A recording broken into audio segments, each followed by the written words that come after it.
Thanks for joining us on episode 1591 of the Inspired Stewardship Podcast. I'm Joel Miller. I challenge you to invest in yourself, invest in others, develop your influence, and impact the world by using your time, your talent, and your treasures to live out your calling.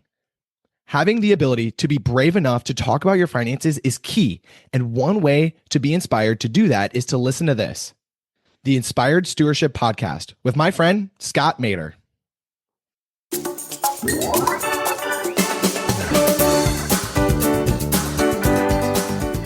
You got to live below your means. We need to learn the process of delayed gratification. That's important for so many areas of your life, whether it is your finances or it is your fitness or it is fill in the blank. We need to learn delayed gratification so that we can see the amazing results that the future holds for us. Welcome and thank you for joining us on the Inspired Stewardship Podcast. If you truly desire to become the person who God wants you to be, then you must learn to use your time, your talent, and your treasures for your true calling. In the Inspired Stewardship Podcast, you will learn to invest in yourself, invest in others, and develop your influence so that you can impact the world.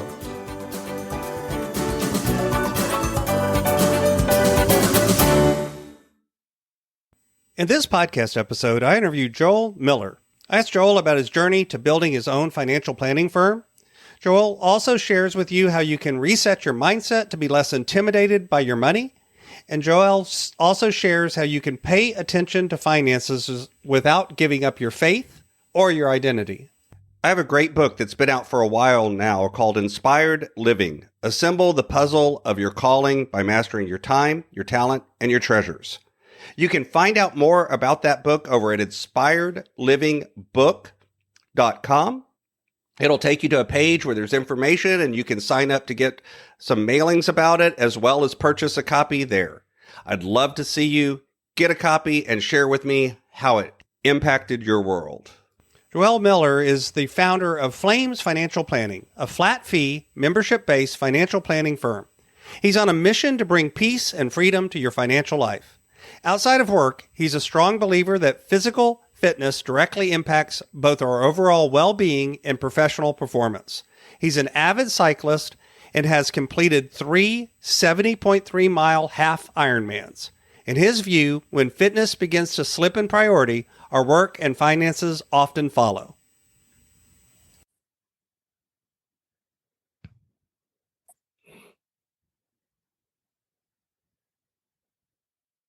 Welcome to the show, Joel. Thank you so much for having me. It's an absolute pleasure. Absolutely. I'm looking forward to our chat today. So I shared a little bit in the intro of some of the things you've done. A half marathon is, yeah. I tell people I've run a marathon. I've actually run 3. It was my first marathon, my last marathon, and my only marathon. So there you go. Done it one time. Absolutely. That is way more than most people have ever done a marathon. Because, it takes a lot out of you. I can't imagine doing a half Ironman, much less a full Ironman either for those people that do that. So I shared a little bit. That's obviously outside of work about your work and other things. But I think intros are always like Instagram photos. They don't really show the full picture. So back up for us and share a little bit more about your journey and what's brought you to the point where this is the work you're doing and the message you're putting out in the world. Absolutely. Such a good question. I have always felt the ability to lead, and I've always had this ability to cast a vision. And something else that's just ingrained in me is a really hard work ethic. So at any point in my life, I've just tried to put my best foot forward. I've never been the smartest person in the room, but I always want to be the hardest working, if not one of the hardest working people in the room. And that's got me to where I am today. I'm so lucky that I got to start my career at Vanguard. What a great company that puts people first, tries to lower the cost, completely changed the cost of investing over time. So I'm very lucky to have worked for incredible employers, but I always said, I think I can do more. I know I can do more.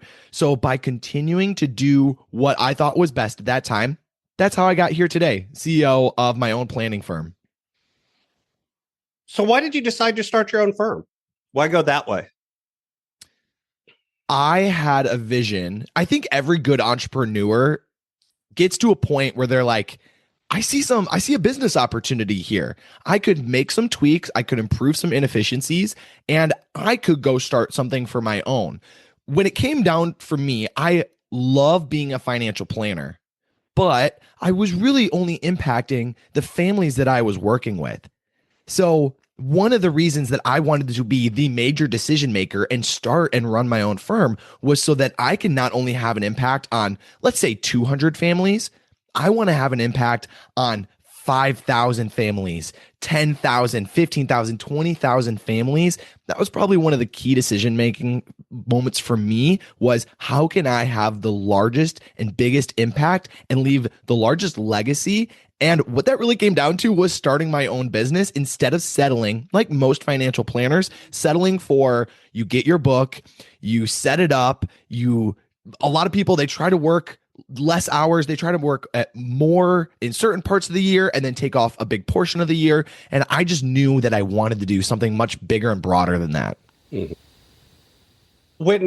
When you think about starting your own business, what are some of the biggest challenges that have come up that maybe were not what you expected?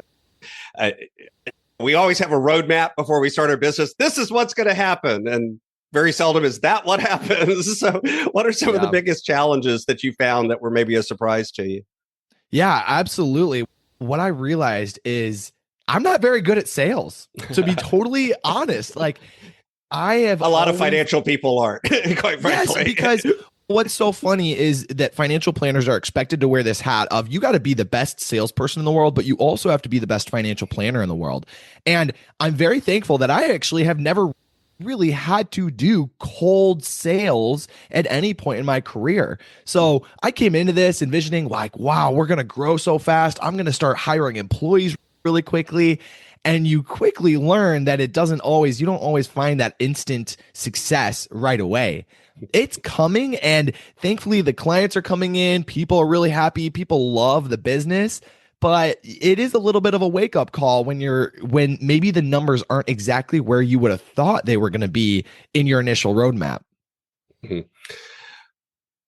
When you think about the journey that you've gone on, one of the things I like to highlight for the listeners is that intersection between our faith journey and whatever that looks like for us, as well as our life journey, and how that's a feedback loop between the two. What would you say has happened in your faith journey that's paralleled these decisions you've made or fed into the decisions that you've made? I think that's everything. As a Christian, everything I do is centered around making disciples and reflecting Christ in the way that I talk, the way that I act with people, the way that I do business. And that was another reason why I wanted to go start my own financial planning firm, is because then at the core, you know that you are working with a Christian and that they have a heart of generosity. So if you don't have that, I think there's more conflict of interest that get brought into the equation. Or when I am making a business decision, it is with Christ at the center of that. So every decision I make, every move that I make, everything that I do is really based on an eternal mindset, which is really different. And it sounds super ironic, but whether it comes to tithing or who we're going to partner with or what we're going to do or where revenue goes, all of that sort of stuff, it's all with a Christian foundation. We are a biblically based founded business, and that reflects in the work that we do and the people that we partner with.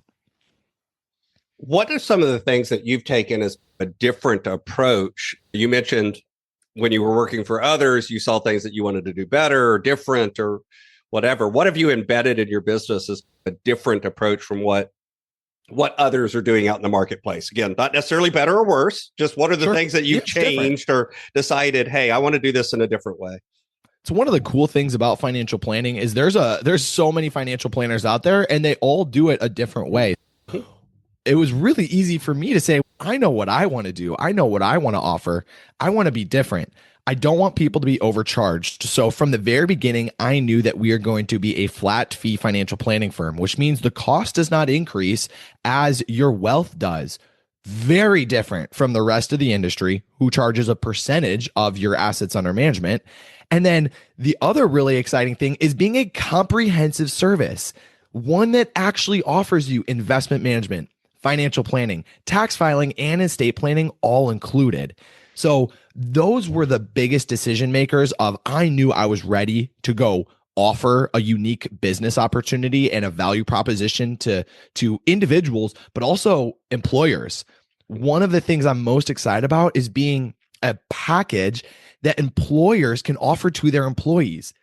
How cool is that as the employer? If you can offer this incredible financial wellness benefit to your employees, all of a sudden your employees are having all of that done, paid by the employer. You know how good that feels? It makes you stand out compared to your competitors. It keeps your favorite employees. It's like something that you can use as an offer to maybe grab employees from other companies. So being able to package my service as a employee benefit is really exciting. Let's talk a little bit about the mindset and the behavior. I work with people as a financial coach. I talk to a lot of business owners and individuals about mindset and behavior. I obviously don't do the investing side of it. I find other people to send them to that I trust that are good at that. But what have you seen as you've worked with folks are some of the mindsets, the behaviors, the attitudes? People tend to be intimidated by money, and it's not something we talk about a lot. And especially when it comes to investing, a lot of times the attitude is, oh, I'll deal with that later. Of course, they look up at 57 and later's now. It's that kind of thing. What are some of the things that you've seen from folks that you've worked with?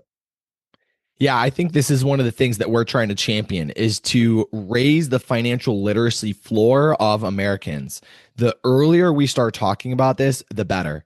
We should not be ashamed to ask the questions. It's so unfortunate that this is a hard conversation with family or with friends. And honestly, it really comes down to it's because we're very prideful people. We're very selfish people. We like to compare ourselves to other. Instead of comparing ourselves to Christ, we compare maybe our house or our car or everything else to like maybe our neighbors, which just leads to this circle of disappointment. I don't want to talk to someone because I don't want to have less than them, so I'm never going to talk about it.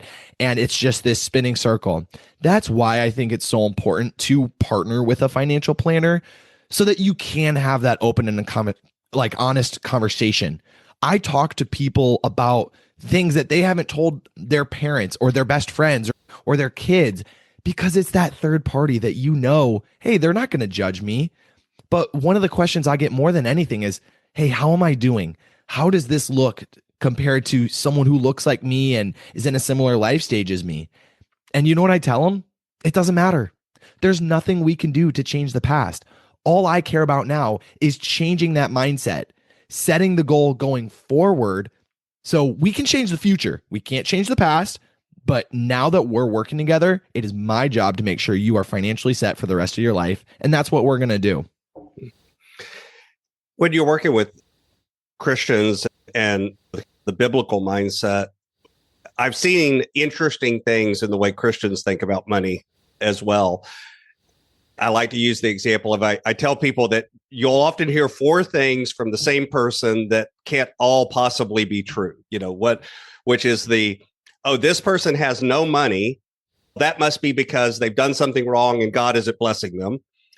This person has no money. That must be because they're really holy and spiritual. Flip that on its head and, that person has money. It must be because they're evil and taking advantage of people. That person has money. It must be because they're really spiritual and God is blessing them.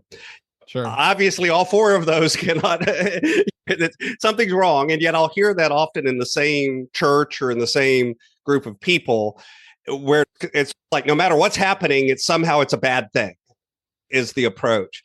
What have you seen or how have you helped people align their faith, their values, their identity while still thinking about finances in a healthy way? Yeah.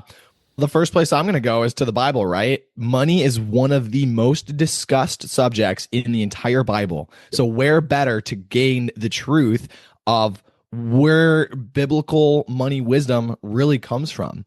So, one of the things that I often will recommend someone to do is, hey, read Proverbs.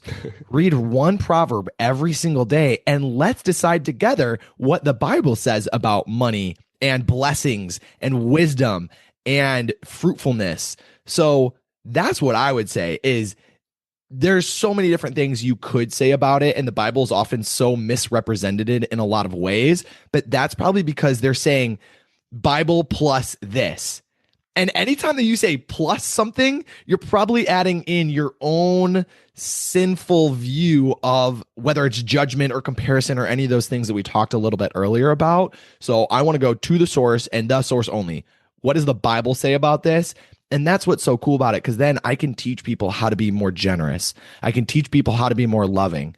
These, at the end of the day, and it sounds so ironic as a CEO and of a financial advisor to say this, money's just money. It is a temporary resource that we have the ability to steward while we are on this earth. We're not taking whatever you believe about an afterlife. What we can all agree on is none of this is going with you. So how can we best steward these resources on the small limited time that we have on this temporary earth? Sorry, I immediately got this mental image of someone walking up and basically somebody being like, oh, you've got to swipe your debit card before you can enter. Yeah. It's like, no, wait. Don't worry. There's like all of this sort of stuff. And that's why I want to teach people about generosity, because that unlocks something within you that we can all relate with, is giving back and feeling good about what you're doing and making an impact. And those are all biblical principles that I can teach and equip anyone with. Whether you're a Christian or not, you're probably going to benefit by learning some of these things earlier. So how can we start having these conversations with middle schoolers and high schoolers and college kids in 20s and 30s and 40s? Most people don't get really serious about these sort of things. If you're lucky in your 30s, if you're unlucky in your 40s or 50s. So I'm teaching my 3-year-old about money principles. He knows why I go to work, what the role of money plays in our life. He also knows that it's not ours, right? These are the Lord's resources that he allows us to steward, and we got to make sure we do a good job with that. So for you, what does doing a good job with that look like? It means starting with tithing, giving back to the Lord what is his, and then how can I set up my family for success? How can I make a impact on the world? And I think it also changes. That's one of my favorite things about financial planning is it's not written in pen. It's not written in permanent marker. It's all in pencil. Whether it's my own financial plan, my journey, or someone else's, we get to use pencil. We can erase something. We can make edits and marks and changes, because this is a journey. Just if you're planning a road trip across the entire world, you can do the best you can to say, all right, I'm going to be here on this date. I'm going to do this thing. I want to go to this place, but it's also got to be flexible. Life is going to come at you. It's going to come quick. And if you're not ready for it, it could completely throw you off course. So that's a big part of financial planning is here's our projection of the next 80 years of your life. But I'm right here with you the moment something goes wrong, the moment that we need to make an adjustment. Maybe it's a good adjustment or a bad adjustment, depending on maybe you got a really good job change and your income went up a lot. So that's still a change. It's an exciting one. We get to do more with your resources. But oftentimes there's also really hard conversations around losing a loved one or losing a job or something else. And we need to be ready. And how great is that to do that with someone else instead of putting that entire burden on you or you and your spouse?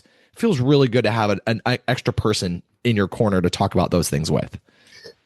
So when you think about you and your approach to things, what are some of the things that you really think are important for the listener to hear about how you approach things? So if somebody was thinking about working with you, what would be your kind of elevator pitch or your bullet form of, hey, here's some of the things that I take that are a different approach. Yeah. I would say you got to live below your means. We need to learn the process of delayed gratification. That's important for so many areas of your life, whether it is your finances or it is your fitness or it is fill in the blank. We need to learn delayed gratification so that we can see the amazing results that the future holds for us. Oftentimes, we're too short sighted and we want instant gratification today instead of the delayed gratification, like working out. It takes time, but you got to believe in the process. Same thing with financial planning. You got to believe in the process. You got to put your future self ahead of yourself today. You got to push off that purchase. Don't buy that $70,000 car. Don't overpay and get yourself into a hard mortgage. So that's where I really like challenging people is let's live below your means. I'm happy to cover so many areas of your financial life so that you can focus more on what you love. My goal is to take this burden off of your shoulders, place it on mine and the business shoulders so that you have more capacity for your loved ones or your hobbies or your work. I'm hopefully opening up more of you to do other things and less of this. So I've got a few questions that I like to ask all of my guests, but before I ask you those, is there anything else about the work you do that you'd like to share? I would say you need to evaluate yourself. You need to have an honest conversation about, is this something that you can do by yourself? Do you have the time, willingness, or ability to handle your own personal finances? Or is it time to have someone else step in and assist with some of those things? Because you might want to do it, but is that what's truly best for your long term? It's a tough pill to swallow. We all need to figure out those things in our life when it's better to hand that over to a professional. And that's what I think like wisdom is. And knowing what you should do or what someone else should do is a really good lesson to learn.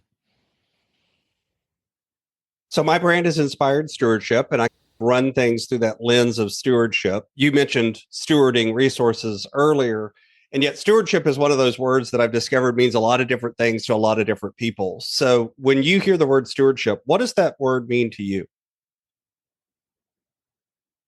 That means taking care and best utilizing what's been given to you.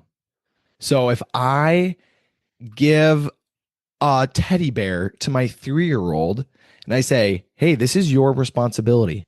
I need you to take care of him. I need you to keep him clean. If I'm giving that to him to steward, I'm passing that responsibility onto him and I'm trusting that he can follow the instructions in obedience of what he was told, right? So that's what stewardship would really mean to me. The Lord said, hey, I'm going to bless you with these resources. I'm going to give you something. And now what I need you to do is take good care of it, grow it, invest it, make sure that it is going to last through your entire lifetime. So this is my favorite question that I like to ask everybody. Imagine for a minute that I was able to invent this magic machine. And with this machine, I was able to take you from where you are today and transport you into the future, maybe 150, maybe 250 years. And through the power of this machine, you were able to look back and see your entire life, see all of the impacts, all of the connections, all of the ripples you've left behind. What impact do you hope you've left in the world? I like to think extremely aggressive.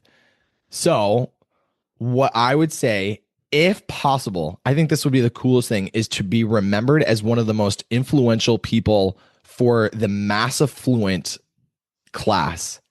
A lot of people want to work with the extremely high net worth or the richest of the rich. I want to work with the mass affluent class. If I'm remembered as changing the game or having a huge impact on the most people, that's what I'd want to be remembered for, of disrupting the industry and trailblazing a brand new idea of being a financial wellness benefit for employers they offer to their employees, that gives us the ability to work with hundreds or thousands or tens of thousands of people who deserve financial planning, but either can't afford it for themselves or wouldn't prioritize that payment with everything else that they have going on in life. So I want to be on the Mount Rushmore of changing the game for the mass affluent class. So what's on the roadmap? What's coming next as you continue on this journey? Continuing to work hard every single day, making a difference in people's lives, finding employers that say, yeah, you know what? We want to stand out compared to our competitors. We want to retain talent. We want to be able to offer an incredible benefit service to our employees. So that's what I'm looking for, is the people who want to package this and offer it to their employees. And that's what I'm searching for. So every single day, I'm looking for employers. I'm pitching the business and seeing if this is something that they're interested in and continuing to push the bar. I want to change the financial planning industry to say, hey, this should be a fixed cost. It should not increase. The fee should not increase as your assets under management does. I don't think people should be paying a percentage of their A to a financial planner. So there are so many things that I'm trying to disrupt in this industry because it's time for change, and excited to be a big part of that. So you can find out more about Joel Miller over at flamesfp.com. Of course, I'll have a link to that over in the show notes as well. Joel, is there anything else you'd like to share with the listener? If you're listening today, I'm proud of you. This is huge that you are taking time out of your day, out of your commute, wherever you are right now, to be inspired, to listen and to grow and to learn more about stewardship. So you're doing exactly what you should be doing right now. You're listening to this and there's a reason that's happening, and I'm excited for you. I can't wait to see what you do in the future. So I would say keep doing what you're doing, because if you're listening to this right now, then I think you're doing a great job. If you love what you heard today, I would love to meet with you. If you're an individual or a family that is looking for a financial planner, reach out. You can book time through my website, and I would love to hear about your financial journey. If you're an employer who wants to beef up your benefits package, also feel to reach out. I would love to connect with you. I'd love to hear what you're doing right now and see if this would be a good fit for you to add Flames Financial Planning to your benefits package to offer for your employees. So really excited. Thanks so much, everyone, for listening, and I can't wait to meet you.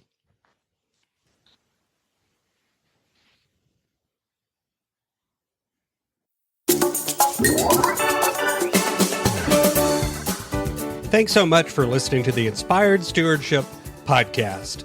As a subscriber and listener, we challenge you to not just sit back and passively listen, but act on what you've heard and find a way to live your calling. If you enjoyed this episode, please do us a favor. Go over to inspiredstewardship.com/iTunes rate, all one word, iTunes rate. It'll take you through how to leave a rating and review and how to make sure you're subscribed to the podcast so that you can get every episode as it comes out in your feed. Until next time, invest your time, your talent, and your treasures. Develop your influence and impact the world.